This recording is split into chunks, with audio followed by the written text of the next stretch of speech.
हरसिंगार का पौधा, और आप देख रहे हैं कि इसकी पत्तियां जो हैं वो सफ़ेद हो रही हैं दोस्तों। ये देखिए, अब इस पौधे में किसी चीज़ की कमी है, हमें इसकी पहचान करनी है। देखिए, ऊपर की पत्तियां भी इसमें पीली ही आ रही हैं, ये देखिए। और जो पीली शुरू होती हैं, देखिए कोई भी नॉर्मल पौधा है तो उसकी पत्तियां इस तरह की हरी होती हैं, आप देख रहे हैं। लेकिन ये इस पौधे की पत्तियां इस तरह से धारी होती हैं और धीरे धीरे करके ये पत्तियां पूरी सफ़ेद हो जाती हैं, ये देखिए। और नीचे की पत्तियां इसकी हरी हैं, यानी कि जो पहले थी वो हरी हैं, लेकिन जो नई निकल रही वो हरी हैं, और उसमें धीरे धीरे पूरी वाइट हो जाती है, ये देखिए पूरी वाइट हो गई। और इसमें धारियाँ जो हैं, यानी जो नसें हैं इसकी पत्तियों की, वो हरी हैं। तो अब इस तरह के में हमको समझना पड़ेगा किस चीज़ की वास्तव में कमी है। अगर ध्यान से देखा जाए तो इसमें दो चीज़ों की कमी हो सकती है, एक तो मैग्नीशियम की और एक फेरस की होती है। विज्ञान ये कहता है कि अगर आपकी ऊपर की पत्तियां पीली आ रही हैं, यानी प्रकाश संश्लेषण की क्रिया बहुत स्लो हो गई है, या उसमें जो आप में पौधे की शक्ति जो है प्रकाश संश्लेषण की ख़त्म हो गई है, इन परिस्थितियों में आपकी पत्तियां, हमारे पौधों की पत्तियां जो हैं वो पीली आएंगी। इसके कारण हम इसमें, अगर ऊपर की पत्तियां पीली हो रही हैं तो इसका मतलब इसमें फेरस की कमी होगी, या फेरस मतलब आयरन की कमी है।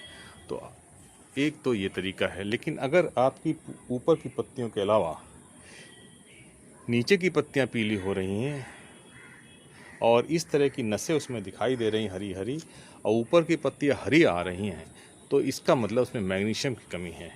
तो इन दोनों के लक्षण को समझने के बाद हमने निर्णय लिया है कि इसमें फेरस की कमी हो गई है, तो इसमें हम थोड़ा सा फेरस सल्फेट डालेंगे। फेरस सल्फेट का छिड़काव करेंगे केवल 2 ग्राम पर लीटर के हिसाब से।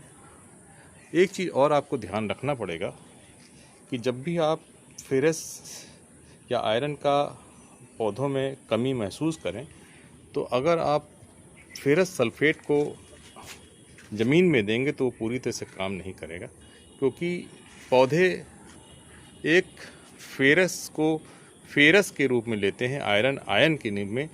जब आप पौधों इस फेरस सल्फेट को ज़मीन में यानी गमले की मिट्टी में डाल देंगे, तो आपका हमारा जो ये फेरस सल्फेट है इसका फेरिक में बदल जाएगा, क्योंकि बहुत सारे और कंपोनेंट जो भूमि में होते हैं, और उस फेरस को जो फेरिक में बदल जाएगा उसको पौधे अडॉप्ट नहीं कर पाएंगे। इन परिस्थितियों में हमारा ज़मीन में डालना बेकार हो जाएगा, कॉस्ट भी आएगी और उसका कोई काम नहीं होगा।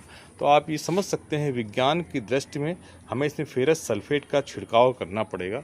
हाँ, अगर हमें भूमि में देना है तो चिलेटेड फॉर्म फेरस का आता है, यानी जो ज़मीन में देने योग्य होता है, अगर उसको आप हम ज़मीन में देंगे तो हमारे आयरन की मात्रा काम करेगी। तो इन दोनों की व्यवस्था को देखते हुए हमने ये निर्णय लिया। देखिए, सारी पत्तियाँ इसमें पीली आ रही हैं और नसें जो है सफ़ेद। धीरे धीरे क्या होता है, ये पत्तियाँ ज़्यादा सफ़ेद आती हैं। देखिए, ज़्यादा सफ़ेद हो गई हैं। तो इसमें मैग्नीशियम की कमी अगर तब होती जब वो नीचे की पत्तियाँ इस तरह की होती और वो निकलती हुई पत्तियाँ जो निकले वो हरी निकलें। तो मैग्नीज सल्फेट की कमी नहीं है, इसमें फेरस की कमी है। तो हम इसमें आयरन सल्फेट के रूप में डालेंगे। देखिए, हमारे पास ये आपको दिखाएँ, ये फेरस सल्फेट है। ये फेरस इसमें 19% है और सल्फेट में 10.5% है। इसका हमने लिया है 2 ml। देखिए, हमने इसका घोल बनाया हुआ है और हम इसको इसमें मिला लेंगे। आप देख रहे हैं इसका घोल जो है वो लाल हो गया, यानी इसमें आयरन है, और आयरन हम इसमें डालेंगे।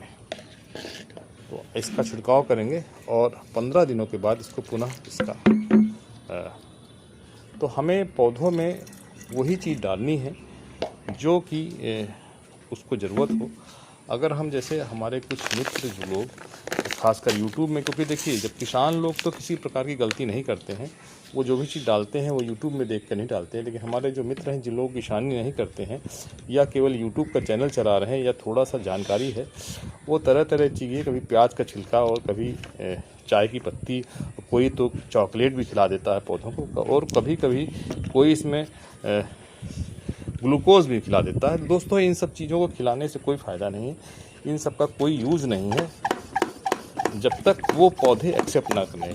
यानी अगर जैसे आपको खाना दिया जाए और आपको कच्चा गेहूँ दिया जाए तो आपके खाने योग्य नहीं है, या वो जल्दी पचेगा नहीं, आपको रोटी बना के पका कर ही खाना होगा। उसी प्रकार पौधों को भी हमें वही चीज़ खिलाना है जो, देखिए इसमें आप पैकेट में मत जाइए, आप कोई भी कैटेगरी का फेरस सल्फेट ले लें, फेरस सल्फेट, ये फेरस सल्फेट, और उसका 2 ग्राम पर लीटर। देखिए अगर इसको बहुत ज़्यादा डाल देंगे, ऐसे तो जो 5 ग्राम पर लीटर डिसाइड की गई है, लेकिन गर्मी ज़्यादा है इसलिए हम इसमें 2 ही ग्राम पर लीटर डालेंगे और इस पर 15 दिन के अंतराल पर छिड़काव करेंगे। और तब आप देखेंगे कि इसमें आसानी से जो है इस समस्या का छिड़काव करा दो। तो हमें जब भी कुछ जो कमी पौधों में दिखाई दे, हमारा केवल मैसेज ये देने का है, जब हमें कमी दिखाई दे तो हम उसमें उसकी कमी को केवल वही चीज़ डालें जो उसमें ज़रूरत हो। अननेसेसरी चीज़ डाल के पौधे को भी ना परेशान करें, ना ही हम किसी और पौधे में नहीं डालेंगे।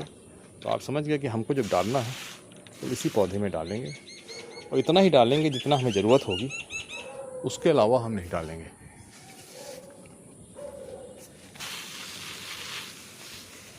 देखिए अगर इसमें आयरन की कमी हुई तो तुरंत हमारी कमी से पूरी हो जाएगी और पौधा हमारा स्वस्थ हो जाएगा। तो हमें वही डालना है जो इसमें कमी होगी।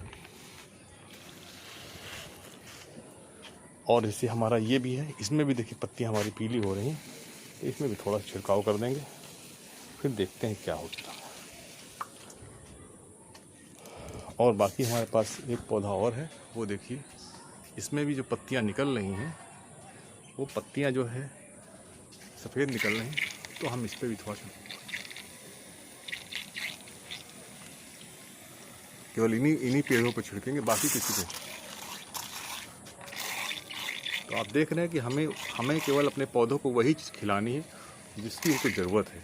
अगर इसके अलावा आप कोई चीज़ देते तो उसका कोई इस्तेमाल नहीं है, ना उससे कोई पौधों को फ़ायदा होने वाला है। तो हमारा एक मैसेज था। अगर आपको अच्छा लगे तो हमारे वीडियो को लाइक करें, शेयर करें। इसी प्रकार की इन्फॉर्मेटिव वीडियो के लिए देखते रहें, लाइक करते रहें और शेयर करते रहें।